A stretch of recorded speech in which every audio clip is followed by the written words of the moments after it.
नमस्कार बंधुरा आज मैं आपनादेर तैरी करे देखाबो इलिश पातुरी रेसिपि।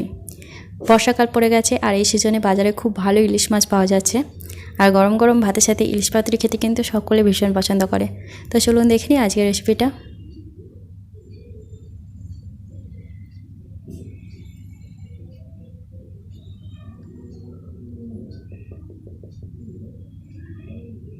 इलिश पातुरी बानानोर जोन्नो आमि एखाने निয়েছি 4 पिस इलिश माछ।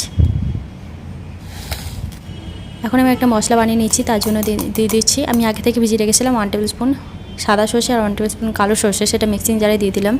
আর দিয়ে দিলাম কাঁচা লঙ্কা 4টে, আপনারা আপনাদের পছন্দ মতো ঝালটা দেবেন। আর এখানে আমি কিছুটা পরিমাণ নারকেল দিচ্ছি, আপনারা যদি নারকেল পছন্দ না করেন তাহলে এর মধ্যে নারকেল নাও দিতে পারেন। আর এর মধ্যে আমি দিয়ে দিচ্ছি পরিমাণ মতো হলুদ গুঁড়ো আর পরিমাণ মতো লবণ। সর্ষে বাটার সময় লবণ আর কাঁচা লঙ্কা দিয়ে সর্ষে বাটলে কিন্তু সর্ষে কখনোই তিতো হয় না।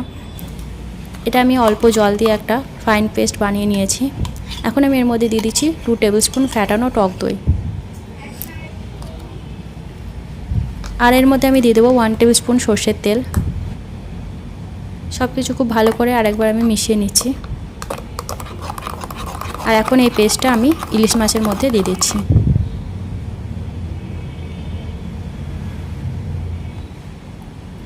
খুব ভালো করে ইলিশ মাছের মধ্যে আমি এই সরষেটাকে মাখিয়ে নিচ্ছি। আর এটাকে আমি এভাবেই 10 মিনিটের জন্য রেখে দেবো। ততক্ষণ আমরা কলা পাতাটা রেডি করে নিচ্ছি। দেখুন আমি এখন কলা পাতাটা কেটে নিচ্ছি। এখানে আমি 4 পিস কলা পাতা কেটে রেখেছি। এখন চলুন এটাকে হালকা একটু আমি তাপ দিয়ে নেব কলা পাতায়, নাহলে কিন্তু কলা পাতাটা ভাজ করার সময় কলা পাতা অনেক সময় ছিঁড়ে যায়, তাই এভাবে একটু সেঁকে নিতে হবে। দেখুন খুব সাবধানে এই কাজটা করতে হবে যাতে কলা পাতাগুলো কিন্তু পুড়ে না যায়। আমাদের হালকা করে সেঁকে নিতে হবে, এতে করে কলা পাতাটা নরম হয়ে যাবে আর আমরা খুব ভালো করে কিন্তু এটা মোড়াতে পারবো, নাহলে কিন্তু কলা পাতা ছিঁড়ে যায়। দেখুন অল্প প্রথমে আমি কলা পাতার ওপর অল্প একটু সর্ষের পেস্ট দিলাম। আর এর মধ্যে এখন আমি ইলিশ মাছ দিয়ে এর উপরে আমি দিয়ে দিচ্ছি 2টো কাঁচা লঙ্কা। এখন মুখটা দেখুন আমি এইভাবে খুব ভালো করে মুড়িয়ে নিচ্ছি। দেখুন আপনারা খেয়াল করুন আমি এইভাবে খুব ভালো করে মুড়িয়ে নিচ্ছি। আমি এটা আপনাদের দুইভাবে দেখাবো, একটা টুথপিক দিয়ে আর একটা সুতো দিয়ে। দেখুন খেয়াল করুন এইভাবে খুব সাবধানে আমাদের কলা পাতাটা ভাজ করে নিয়েছি। আর দেখুন কলা পাতাটা কিন্তু একদমই ছেড়ে নিয়ে, যেহেতু আমরা আগে থেকে সেঁকে নিয়েছিলাম। এখন দেখুন আমরা এটার মধ্যে একটা টুথপিক লাগিয়ে দিলাম, ব্যাস আমাদের পাতুরি রেডি। এখন আমি আপনাদের সুতো দিয়ে বেঁধে দেখাচ্ছি।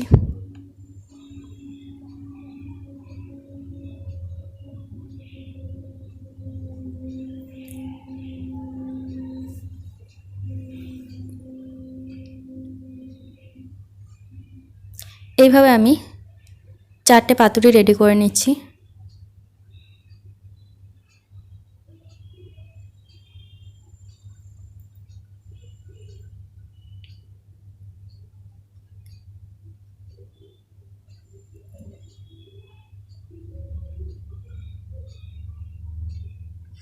এইভাবে খুব ভালো করে কিন্তু মোড়াতে হবে যাতে সর্ষে বাইরে বেরিয়ে না যায়। খুব ভালোভাবে যেন এটা সিল প্যাক হয়ে যায় সেভাবে মোড়াতে হবে খুব সাবধানের সাথে।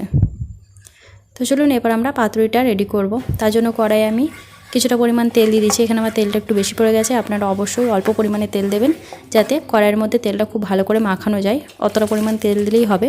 এখন আমি এর মধ্যে 2টো পাতুরি দিচ্ছি। আমার কড়াইটা যেহেতু খুব বড় নয়, তাই আমি এখানে 2টো করে দুবারে পাতুরি করব। আর ঢাকা দিয়ে আমি এটা 10 মিনিটের জন্য রেখে দিচ্ছি। 5 মিনিট পর আমি পাতুরিটা একটু পাল্টে দেবো যাতে দুটো সাইডে খুব ভালোভাবে হয়ে যায়।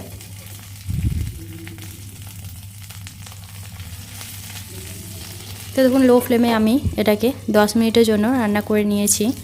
আর আমাদের পাতুরি কিন্তু একদম রেডি। এটাকে আমরা তুলে আর 2টো পাতুরি যে আছে সেটাও করে নিচ্ছি।